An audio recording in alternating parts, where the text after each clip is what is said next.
Let me be absolutely clear. If anyone attempts to assassinate a judge, even the most left-wing judge with whom I disagree strongly, I would advocate prosecuting that attempted murderer and locking them up as long as they were breathing on planet Earth. Okay, you just saw that clip.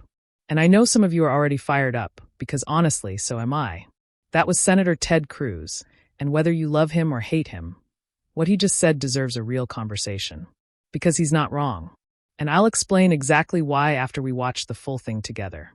This is one of those moments where we need to set politics aside and talk about principles. What it actually means to protect the rule of law in this country, regardless of who's sitting on that bench. Because if we start excusing violence against judges we disagree with, that road leads somewhere very dark very fast. And Cruz had the guts to say it out loud. If you're new here, hit subscribe. This is where we break down the moments that actually matter, no spin, just straight talk. Stick around, because I have a lot to say about this one. All right, let's watch the whole thing.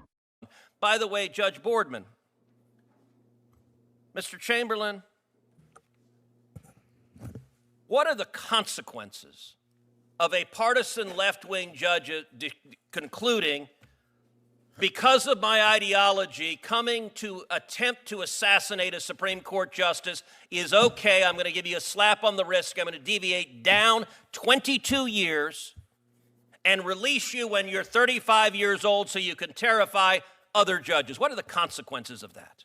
Potentially devastating to the republic. You encourage a lot more people to try assassinations. And I mean, guys have to think through what the consequences would be of successful assassinations. We'd get to a world something like Spain pre-World War II or Algeria. I think this country's had 160 years without civil war. They've been a lot better than the ones that we had a civil war in. And I'm going to recognize in a moment, Ranking Member Whitehouse, I will note, I'm going to make a prediction of my Democrat colleagues that we're going to go through this hearing without any of them daring to talk about Judge Boardman, that they'd rather scream about Trump and MAGA, and Boasberg they could sort of wrap into we really dislike Trump. But my Democrat colleagues want to claim they are against judicial violence. Let me be absolutely clear. If anyone attempts to assassinate a judge, even the most left-wing judge with whom I disagree strongly, I would advocate prosecuting that attempted murderer and locking them up as long as they were breathing on planet Earth. Unfortunately, I have not heard any of my Democrat colleagues be willing to express the same sentiment. Pity that the same principle doesn't apply to the Capitol Police officers who defended us 5 years ago yesterday. Okay, so we just watched the full thing, and I want to start by saying that was Ted Cruz at his sharpest. Say what you want about him politically, but in that moment he was focused, and he was making a point that genuinely needed to be made. His core argument is this. What happens when you give a slap on the wrist to someone who tried to assassinate a Supreme Court justice? His answer is chilling, and it's correct. You incentivize it. You tell the next radicalized person out there, go ahead and try it. Worst case, you're out by 35. That is not justice. That is a green light. The references to pre-World War II Spain and Algeria are not random either. Those are societies where political violence became normalized, where it became just another tool of power. And once that door opens, it is incredibly hard to close. Cruz is right to flag it. This country has gone 160 years without a civil war, and we should not be casual about the conditions that could change that. Then he draws a clear line. He says even the most left-wing judge, someone he strongly disagrees with, if someone tries to assassinate them, he would prosecute that person and lock them up for life. That is a principled position. That is what consistency looks like.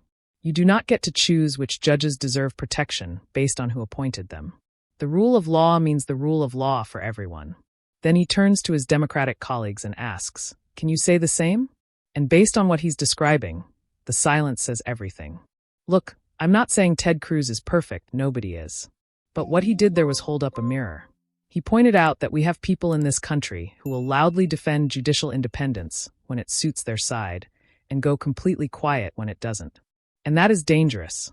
That kind of selective outrage corrodes the principle itself over time.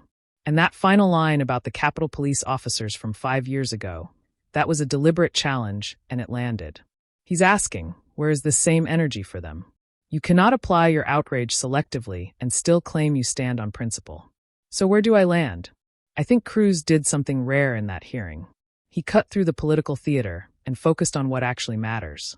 A country that tolerates or minimizes violence against its judiciary is a country in serious trouble, left, right, or center. This should not be a debate. Protect the judges. Prosecute the attackers. Every single time. Drop a comment below. I want to know where you stand. Did Cruz make a fair point? Should his colleagues have spoken up? Let's talk about it. And if you haven't already, subscribe and hit the bell. I'll see you in the next one.